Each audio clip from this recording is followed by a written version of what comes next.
Today, we're going to look in great detail and understand what a Bitcoin wallet is. I've already gone in great detail to explain what Bitcoin is and what Ethereum is, but I'm getting a lot of questions from people who want to understand the dynamics and understand the principle behind how they can send their Bitcoins, receive their Bitcoins, store their Bitcoins, and what is the most secure method to do so. So in today's presentation, in today's lesson, in today's video, we're going to look in detail exactly what the Bitcoin wallet is. If you have not subscribed to our channel, please do subscribe to my channel and do not forget to press the bell icon. And please share this video on WhatsApp and on Facebook with your friends and family so more people and more students can benefit from these videos. So without further ado, let's start understanding what a Bitcoin wallet is. Now, a Bitcoin wallet is a program to send and receive Bitcoin, store Bitcoins, and monitor Bitcoin balances. Just like when you need an email like Outlook or Gmail to manage your emails, you actually need a Bitcoin wallet to manage your Bitcoins. And wallet interfaces with the Bitcoin blockchain that a global ledger of Bitcoin transactions. Wallets monitor Bitcoin addresses on the blockchain to update their own balances with each transaction. So what you need to keep in mind is the fact that like you keep a wallet where you keep your money, while like you keep a safe where you keep your valuable possessions. Similarly, you need a system, you need a wallet, you need some methodology in which you can actually protect your valuable Bitcoins, because Bitcoins, as we have understood, are valuable and you cannot leave them open. You cannot have an open-ended. Same way you will never leave your email open for everyone to read. Same way you will not leave your phone lying with all the information displayed. Same way you will not tell your PIN number of your bank account to anyone. Same way you won't do a lot of things. So similarly to how to protect it, you need to have a wallet. And that wallet can be in different methodologies. And the second most important thing I want to make you guys understand is something called a private key. Now, what is a private key? A private key is one of the most important things for you to remember about a wallet is the private key. A private key is just like a very long string of numbers and letters that act as a password to your Bitcoin wallet. In essence, if I want to give you an example for you to understand what a private key is, similarly how you have a PIN for your ATM, for you to put that into the ATM so you can check how much balance you have in your ATM or in your account. That is the same method that is being used for the Bitcoin wallet. Your private key actually gives you that access to your wallet so you can check how much Bitcoins you have. You can enter your wallet, you can send money, you can check how much you have left, you can invest from there. So your private key is very, very important. Now, it's from this number that your wallet gets its power to send your Bitcoins to other people. You can always think of it like the secret coordinates for locating your Bitcoins. In other words, whoever knows your private key has control over your Bitcoins. And now this, as you can see over the hex, the base 67, the WIF, and the binary, these are all methodologies of a private key. Now this can be a series, this can be a phrase that you can come up with, something that is very unique to you, something that other people can't crack. You have to keep that in mind. That if someone can crack your PIN, they can get access to your ATM card, can get access to your account and can withdraw money from there. Similarly, if someone can guess or find out your private key, they will know exactly where your Bitcoin is and they can go retrieve your Bitcoin from there. So you need to make sure that your private key is private, and that's in the word private. And you do not have it with other people. You do not share with other people. You do not let other people know unless you trust them. So that is the most important thing. Now, everyone tends to understand Bitcoin or cryptocurrency or the whole system in a very odd way. And the reason is that it's quite new. And this is not something that is unique in itself. This has happened over and over again. Back in the day, if you go 100, 200 years ago, you already had a system in the sense of gold and silver. You had gold coins and silver coins that people used to carry. People used to lend or give to someone for them to take care of their coins so they do not get stolen. They wouldn't carry all their gold coins or silver coins with them. And similarly, over a period of time, in order to protect their valuable possessions, they gave it to the bank, and the bank told them that they will take care of their valuable possessions, and they gave them something called a receipt, which we know as a banknote nowadays. So the system has been evolving over a period of time. Now, since we're in the digital age and we're moving into the virtual age, we are now actually add a interface where something new has come into existence. So this is something that you need to understand. This is something that me and you and everyone in the world will be using. So for us to figure out, for us to understand the dynamics of it, so we can quickly move and adapt to our new situation, evolve with the new technologies coming into existence. So please make sure that whenever you get a Bitcoin wallet or a crypto wallet, you keep your key private and you do not share it with the public. Now, the second thing that I need to make you understand is the wallet address. The private key is only used to generate the Bitcoin address. This is just like an email address. It's something you want to give out to people who want to send you Bitcoins. However, even though the Bitcoin address is generated through the private key, there is no way to figure out what the private key is just by examining a Bitcoin address. To sum it up, the wallet's core function is the creation, storage, and use of the private key. This is a QR code, and this is a private key address. The Bitcoin address, your wallet address. If anyone wants to send you Bitcoins, or you want to receive Bitcoins, or you want to do any transaction, you need to tell them what your address is. I'll give you an example. If you have an email address, if you share your email address, that does not mean that you're sharing the access to your email address. They won't be able to sign into your email account and read all your emails. You're giving them an email address for them to send you an email. The password, which is the private key, is private, only you know it for your email. Similarly, this is an address for which to people to send your Bitcoins or for you to receive Bitcoins, but the private key is something that you only know. The address is the mechanism to where that would be sent.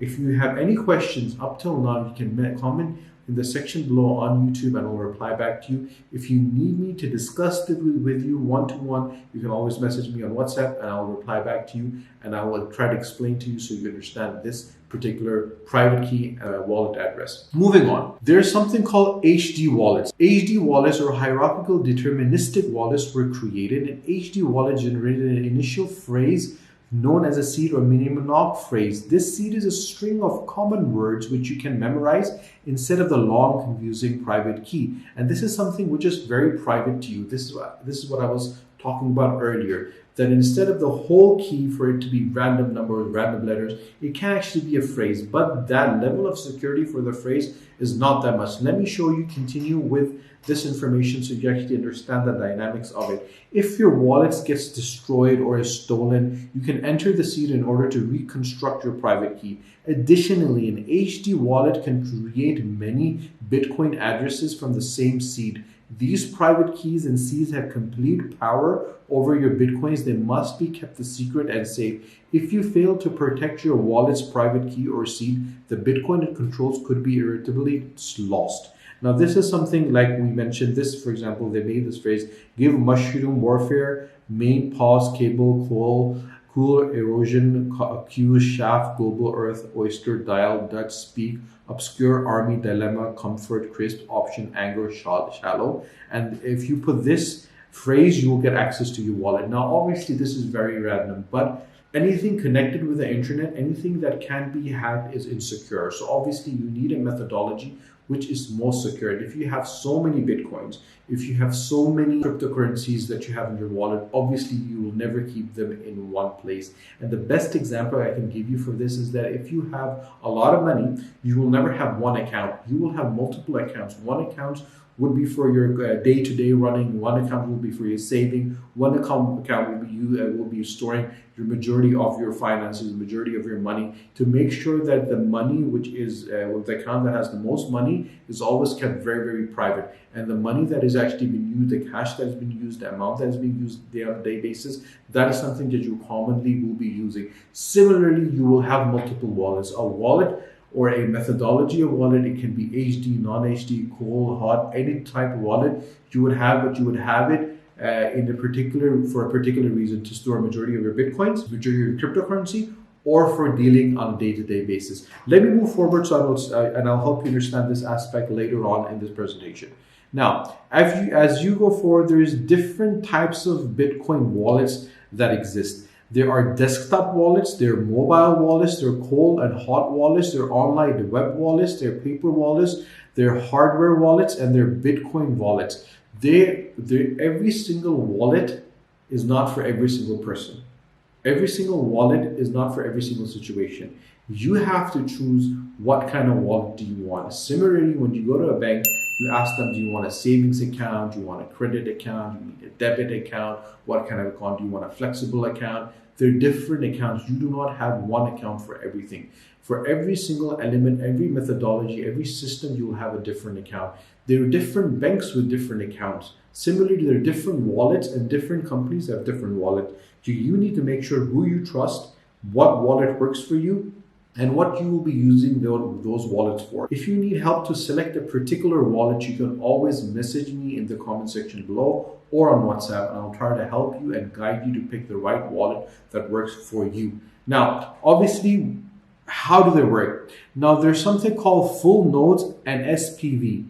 Now, when we move from the Bitcoin wallets, which are available to us, some wallets hold a full copy of the blockchain in order to validate each and every transaction.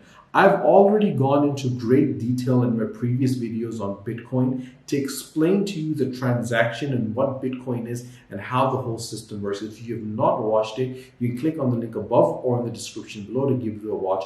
I will not go in great detail into this right now. I've already explained the dynamics of the blockchain and the transaction and how the whole system works. Now, these are also called full nodes. Other wallets, also known as SPV wallets or light wallets, don't hold a full copy of the blockchain. They rely on the full nodes that they are connected to in order to validate transaction.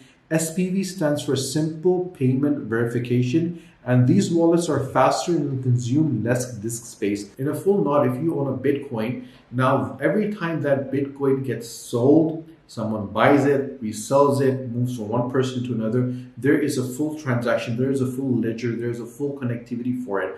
And whenever we mine, that is something I'll cover later on, the transaction, the blockchain becomes bigger and bigger and bigger and bigger and bigger and bigger, and it increases so much. Now, obviously, if you have a full node, it will contain every single person, every single ledger, every single time that has been sold, who has bought it, who has bought it, and when have they bought it, the full information. The SPV node literally has the basic information that way it takes less space. So, but obviously, if you are a big company, if you're dealing in a lot of Bitcoins, if you're dealing in a lot of cryptocurrency, I would suggest a full node. But if you are a relatively smaller player, you are someone that does not own a lot of Bitcoins, but you're working on a smaller level, then obviously you can always use the SPV system.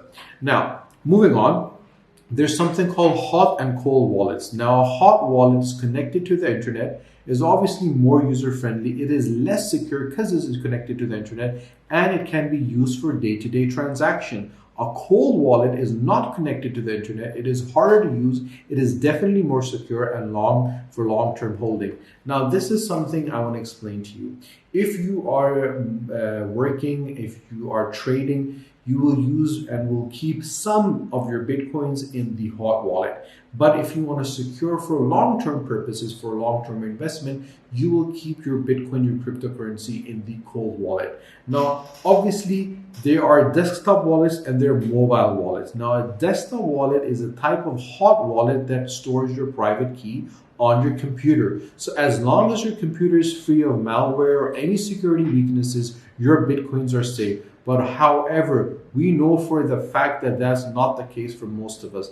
Today, it is really hard to be 100% protected, and this makes desktop wallets that are connected to the internet a valuable target for hackers. Moving on to mobile wallets, these are wallets that store your private key on your mobile phone. Although many wallets are accessible via mobile apps, doing so presents the worst possible scenario for security. And obviously, security is something which is very, very important to anyone that is dealing in cryptocurrency. And mobile wallets tend to offer very low security and are actually quite terrible privacy, because anyone can steal your phone, can get access to it. They can, there's so many methodologies of hacking and getting into your mobile wallet. Given the potential association of your Bitcoin wallet, phone numbers, and geolocation, mobile wallets are highly convenient and designed to provide as much security as possible in an insecure environment. So if you want to store your Bitcoins, do it in a cold wallet. But if you want to deal, you want to trade, you can move on a smaller amounts, use a hot wallet, use a mobile wallet or a desktop wallet, that's perfectly fine. Plus, please make sure that you keep your majority of your Bitcoins in a secure location so they do not get stolen. Now, obviously, the types of cold wallets, which I want to mention over here, which is very important, is the fact that they're hardware wallets, they're paper wallets, and they're brain wallets. Now, each of them, these are independent wallets that do not have a connection with the internet, that they have no access to the internet. Once you break the access to the internet, that means that your wallet is secure. The only way it can be taken away from you, it can be stolen. That is the only way. Other than that, no one can remotely actually get access to it. So please keep that in mind, that if you have a lot of Bitcoins, you go for the cold wallet. And if you have less Bitcoins, you go for the hot wallet. The next most important thing that you need to keep in mind is something called multi-signature. If you're a group of friends, if you're a family, if you have multiple people involved with you and you're trading on Bitcoins, and you don't want one person to have all the access, there's something called multi-sig. Now, multi-sig literally means multi-signature, and this is a wallet that allows sending Bitcoins only with the approval of enough private keys out of a set of predefined keys. Meaning, if you have Alice, Bob, or Carol, now if Alice, Bob, and Carol actually sign together, they can send it. If they have Alice and Bob that they sign together, they can sell it. Alice cannot send Bitcoins or receive Bitcoins on her own. She would need someone to sign with her in order to do it. This is the same way when you have a joint account in a bank, meaning you would need two people to sign on the check. You would need two people to sign on the same check in order for the money to be released. This is the same methodology that's used in Bitcoins in multi-sig. You would need multiple people to sign in order to send Bitcoins or receive Bitcoins from anywhere. So this is a more secure methodology, and no one person can steal it, or no one person can actually take from it. And every single person would have their own private key. They will use their private key in order to actually receive or send information. If you need more clarification on multi-sig, do let me know in the comment section below. Now, the last thing I want to mention over here is, how do you choose? And this is something that you need to keep in mind. The main questions that you need to ask yourself is, how many Bitcoins will I be storing? How frequently will I use the wallet? Can I afford to pay for a hardware wallet? Do I need to carry the wallet around with me? Do I need to share the wallet with someone else? Am I tech savvy? How much do I value my privacy? Do I trust myself to safeguard my wallet, or do I want to give some third party the task of doing so?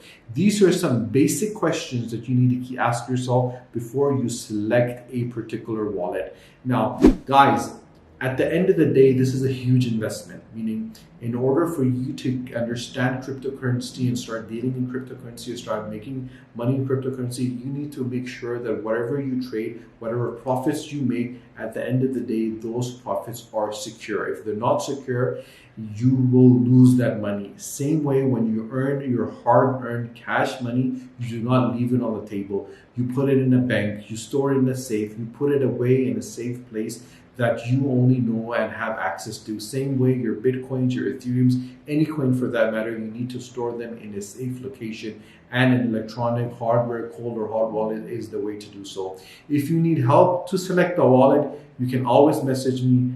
I'm going to consult you completely free of charge.